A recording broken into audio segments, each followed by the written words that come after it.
তো ভাই 125 ভিতৰত যদি বেষ্ট পাৱাৰফুল মানে মষ্ট পাৱাৰফুল যদি আপোনাক বাইক লাগে তেতিয়াহ'লে ভিডিঅ'টো আপোনাৰ কাৰণে এতিয়া মই আপোনাক কৰিম মানে মোৰ লগত বৰ্তমান 125 NS-খন আছে আৰু 125 SP-খন আছে মানে দুখনে আমাৰ ইণ্ডিয়াৰ মষ্ট পপুলাৰ বাইক হয় দুখনে এতিয়া চাওক দুখনেৰে পাৱাৰফুল বাইক হয় এতিয়া 125-ৰ ভিতৰত বহুত বাইক আছে ছুপাৰ স্প্লেণ্ডাৰ গ্লামাৰ আছে কিন্তু এই দুখনৰ লগত তুলনা কোনো বাইকে নাই বৰ্তমান এইবিলাকৰ মানে টপ স্পীড বহুত হাই হয় এতিয়া চাওক এইখন SP যোনখন 125 আছে এইখনত টক্কৰ দিয়ে যোনবিলাক পালচাৰ আছে বৰ্তমান 150 এইবিলাকক টক্কৰ দিব পাৰিব কিন্তু NS-125খন যে আছে বৰ্তমান নিউকে লঞ্চ কৰিছে ইখনো বহুত পাৱাৰফুল হয় এতিয়া চাওক দুখনতে মই আপোনাক ৰিভিউ মাৰিম তে ভাই স্কিপ নকৰাকৈ ভাই ভিডিঅ'টো লাষ্ট লৈ চাই থাকক কমপ্লিট মই জনাম এইটো ভিডিঅ'ত अकेला तू नहीं दुनिया अकेले इस पे किसी से हौसले कम ना जिसके अकेला तू नहीं दुनिया अकेले इस पे किसी से हौसले कम ना जिसके ভাই ভিডিঅ'টো ষ্টাৰ্ট কৰিলোঁ NS-125ৰ পৰা ষ্টাৰ্ট কৰিলোঁ এতিয়া মই চাওক NS-125খন আছে ডিলাৰত গৈছিলোঁ ডিলাৰত এতিয়া কি কয় তাৰপাছত চাওক তাৰপিছত মই আপোনাক কৈ আছোঁ SP যোনখন 125খন আছে এইখন আপোনাক ল'ব লাগে নে এইখন ল'ব লাগে কমপ্লিট আপুনি ভিডিঅ'টো চাওক তাৰপিছত মই আপোনাক জনাই আছোঁ কোনখন ল'লে আপোনাৰ বেষ্ট হ'ব হয় আৰু ডিজাইনটো aggressive front fighter looking system looking হয় এইটোতো NS-160 মতে same looking on NS-60 NS-200 নিচিনাই সেম চিষ্টেম সেম দিছে কিন্তু অকণমান হ'লেও মানে ফিচাৰ্ছটো আমাৰ এক্সট্ৰা আছে ফিচাৰ্ছ কি আছে আপোনাক চাবলৈ গ'লে ইয়াতে আপোনাৰ এয়াৰ কুলেট ইঞ্জিন আছে আপোনাৰ এয়াৰ কুলেট হয় এইটো 200টোত আছে এইটো আছে এয়াৰ নাই এটাতে আপোনাৰ কুলিং চিষ্টেম আছে ইয়াতে এয়াৰ কুলেট দিছে আৰু ইপিনে আপোনাৰ ক'ব গ'লে ইঞ্জিনটো আপোনাৰ 12 PS আৰু আপোনাৰ এইটো টেলিস্কোপিক সাসপেনশন বুজিছে এইটো হ'ল দামী বাইকবিলাকত থাকে 150 cc থাকে এইটো আপোনাৰ এন্টি ডিস্ক ব্ৰেকটো আপোনাৰ 240 mm ৰ দিছে 240 mm ৰ দিছে আৰু সবচে এটা কথা ক'বলৈ ওলাইছোঁ যে আপোনাৰ স্পৰ্টছ বাইকত সাধাৰণতে আমি পেৰিমিটাৰ ফ্ৰেম আমি দেখিবলৈ পাওঁ ঠিক তেনেধৰণে এতিয়া আপোনাৰ মিডিয়াম ৰেঞ্জত এইটো আপোনাৰ বহুত কমফৰ্টেবল হয় আৰু লগতে এইটোৱে যে ইয়াতো সেই পেৰিমিটাৰ ফ্ৰেমটো আপোনাৰ দি দিছে এইটো দেখিছে আপোনাৰ এটা পেৰিমিটাৰ ফ্ৰেম গতিকে আমি স্পৰ্টছৰ যিখিনি কমফৰ্টেবল যিখিনি আপোনাৰ ফিল সেইখিনি আপুনি এইখন বাইকত পাই যাব চকাটো খালি অকণমান চিকন দিছে নহয় চকাটো চিকন দিছে 160 কৰি অকণমান কম দিছে আপোনাৰ কালাৰ পটেড এইটো আপোনাৰ হুইলটো কালাৰ পটেড দিছে ইপিনে আপোনাৰ নাইট্ৰক্স মনো সাসপেনশন দিছে এইটো NS-160 বেলেন্সটো আপোনাৰ ধুনীয়াকৈ কমফৰ্ট কৰি কিনে আপোনাৰ স্মুথলি এইটো বস্তুটো বেলেন্সটো ধুনীয়াকৈ ৰাইডাৰৰ কাৰণে খুব ধুনীয়া হৈছে আৰু এইটো গিয়াৰ বৰ্তমান কেইটা 4টা নে 5টা গিয়াৰ 5টা গিয়াৰ হয় 5টা গিয়াৰ হয় টেংকিটো 12 লিটাৰৰ কেপাচিটি আপোনাৰ এইটো পালচাৰৰ যিটো আপোনাৰ লগটো আছে 3D লগাইছে দাদাজনৰ লগত বহুতখিনি কথা পাতিলোঁ এতিয়া মই ফাইনেলি মানে ডাউন পে'মেণ্ট মানে কিমান টকা লৱেষ্ট ডাউন পে'মেণ্ট দিলে এইখন আপুনি লৈ যাব পাৰিব আৰু কি ডকুমেণ্টছ লাগিব মই দাদাজনক এতিয়া সুধিম আৰু কি কয় দাদাজনে আপুনি নিজে চাওক এইখন এতিয়া যদি এজন মানুহ মানে ডাউন পে'মেণ্ট যদি ল'ব বিচাৰে কিমান টকা দিব লাগিব ডাউন পে'মেণ্টটো একচুৱেলি কথা হৈছে কি আমাৰ স্কিম লৈ আছে প্ৰত্যেকজনৰতো আমাৰ এটা ফিক্স এমাউণ্ট ক'ব নোৱাৰি প্ৰথমতে আমি চিভিলটো চাব লাগিব চিভিলটো চালোঁ তাৰপিছত তেওঁ কোম্পানীয়ে কিমান লোন দিব বা কিমান কি আহিব সেইটো একচুৱেলি ক'ব পাৰিম কিন্তু এনেই আমি নৰ্মেলি এভাৰেজ তাৰমানে 25,000 পৰা 30,000ৰ ভিতৰত যদি ডাউন পে'মেণ্ট দিয়ে 30,000 থাকি যায় আৰু যদি স্কিম চলি থাকে স্কিমত হয়তো ইয়াতকৈ কম আহিব আৰু যদি চাকৰি কৰা হ'লে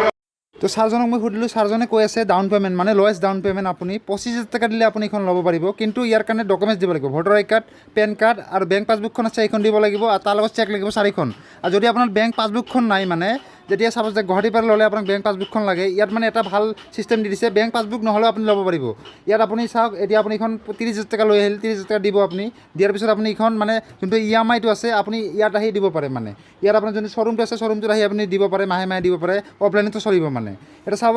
এতিয়া বহুতখিনি চিষ্টেম ভাল দি দিছে মানে এতিয়া আপুনি চাওক গোৱালপাৰাত এইটো চিষ্টেম বৰ্তমান এভেইলেবল আছে কিন্তু বেলেগ শ্বৰুমত নাই এতিয়া চাওক গুৱাহাটী শ্বৰুমটো হ'লে আপোনাক ATM বেংক পাছবুক ATM আৰু চেকখন লাগিব আপোনাক 4খন চেক লাগিব কিন্তু ইয়াত ভাই এই চিষ্টেমটো নাই আৰু 125ৰ ভিতৰত ভাই গ্লামাৰ বা ছুপাৰ স্প্লেণ্ডাৰ বা যিকোনো বাইক ল'ম বুলি যদি ভাবিছে ভাই কম দামৰ ভিতৰত তাহলে ভাই 125 বেষ্ট কিন্তু ভাই ইণ্ডিয়াৰ মষ্ট পপুলাৰ বাইক 125ৰ ভিতৰত নম্বৰ 1ত আছে বৰ্তমান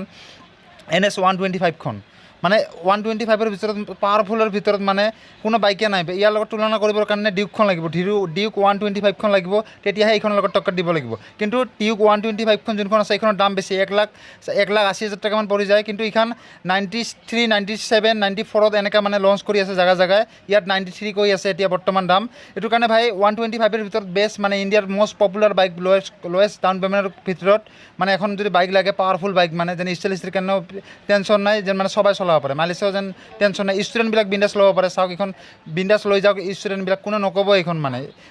125 চিচি বুলি একদম লুক ভাই মজা আছে একদম পাৱাৰফুল হয় তোৰ ভাই চলাইছে এইখন মানে গুৱাহাটীত যেতিয়া ফাৰ্ষ্ট ৰিভিউ মাৰিছিল তেতিয়া মই চলাইছিলোঁ এইখন ভাই বহুত পাৱাৰফুল হয় এতিয়া বৰ্তমান বহুতখিনি চেঞ্জ কৰি দিছে ইয়াৰ মানে এটা চাওক এতিয়া বৰ্তমান নতুন চেঞ্জত মানে তলত যোনটো কিটো আছে আপোনাৰ এই এয়াৰ কুলাৰটো আছে অকণমান চেঞ্জ হৈ গৈছে আগতকৈ বৰ্তমান ইণ্ডিকেটাৰবিলাক চেঞ্জ কৰি দিছে এতিয়া বহুতখিনি মানে বাজাজে যিমানখিনি মানে পাৱাৰ আছিল মানে 125ত দিম বুলি ভাবিছিল মানে এইটোত মানে কমপ্লিট দি দিছে মানে ডিউক 125খনক টাক্কাৰ দিবৰ কাৰণে এইখন বনাইছিল কিন্তু ভাই এইটো নকওঁ কিয় ডিউক 125খনৰ পাৱাৰটো অকণমান বহুত বেছি কিন্তু আৰু এইখনৰ দামো বেছি ভাই যা শ্ব'ৰুমত যা বিন্দাছ বেছি ভাবি লাভ নাই মানে 125ৰ ভিতৰত মানে কিবা যদি গ্লামাৰ ল'ম বুলি ভাবিছে তে এইখনেই লওক ভাই মই বেয়া নকওঁ ভাই মষ্ট পাৱাৰফুল হয় বাইকখন আপুনি যেতিয়া চলাব তেতিয়া টেষ্ট ড্ৰাইভ কৰি ল'ব টেষ্ট ড্ৰাইভ ফ্ৰী আছে আপুনি টেষ্ট ড্ৰাইভ কৰাৰ পিছত যদি ভাল লাগে আপুনি এখন বিন্দাছ লওক আৰু তলত কণ্টেক্ট নাম্বাৰটো মই দাদাজনৰ কণ্টেক্ট নাম্বাৰটো মই দি দিছোঁ আপুনি বিন্দাছ কল কৰি বিন্দাছ লৈ যাব পাৰিব গোৱালপাৰা ডিষ্ট্ৰিক্টৰ হয় আৰু যদি গুৱাহাটীৰ পৰা ল'ম বুলি ভাবিছে গুৱাহাটীৰ কণ্টেক্ট নাম্বাৰটো মই দি দিম খালি আপুনি কমেণ্টত জনাব মই বিন্দাছ দি দিম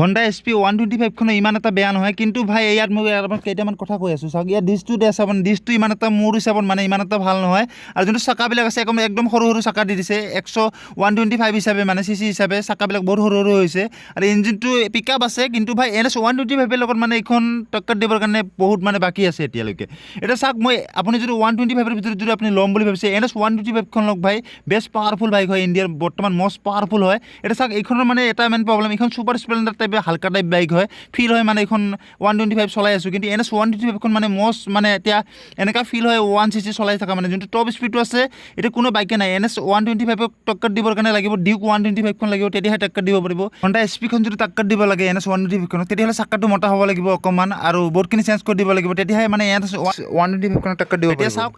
125 চিচিৰ ভিতৰত মানে মষ্ট পপুলাৰ বাইকৰ ভিতৰত NS125খনে বৰ্তমান নম্বৰ 1ত আছে বৰ্তমান আৰু এটাই কথা কওঁ ভাই NS125ৰ ভিতৰত ভাই বেষ্ট বাইকৰ ভিতৰত 125ৰ ভিতৰত মষ্ট পাৱাৰফুল বাইক হয় এইখন তো আপুনি যদি এইখন ল'ম বুলি ভাবিছে তেতিয়াহ'লে মই আগিয়া যোনটো বাজাজ শ্ব'ৰুম আছে তাৰে কণ্টেক্ট নম্বৰটো মই তলত দি দিম আৰু CB100খন ল'ব পাৰে এইখনো বেয়া বাইক নহয় এইখনো ভালে আছে মানে ভদ্ৰ বাইক হয় এইবিলাক গ্লামাৰ টাইপত যায় মানে গ্লামাৰ যেনেকৈ ভদ্ৰ বাইক এখন মানে নৰ্মেল মানুহ চলাব পাৰে কিন্তু এইখন চাওক NS125খন মানে যোনবিলাক মানে নতুন ল'ৰা মানে এতিয়া বৰ্তমান কলেজত যাই আছে বেছি মানে মিডল ক্লাছত পঢ়ে এইবিলাকৰ মানে NS125খন ভালি বেষ্ট পাৱাৰফুল বাইক হয় কিন্তু মোৰ হিচাপত ভাই আপুনি যদি NSখন ল'ব বিচাৰে তেতিয়াহ'লে ভাই কণ্টেক্ট নম্বৰটো মই তলত দি দিম আপুনি বিন্দাছ লওক আৰু CB100খন ল'লেও কণ্টেক্ট নম্বৰটো মই তলত দি দিম আপুনি বিন্দাছ যাওক আৰু বিন্দাছ কল কৰি লওক এইখন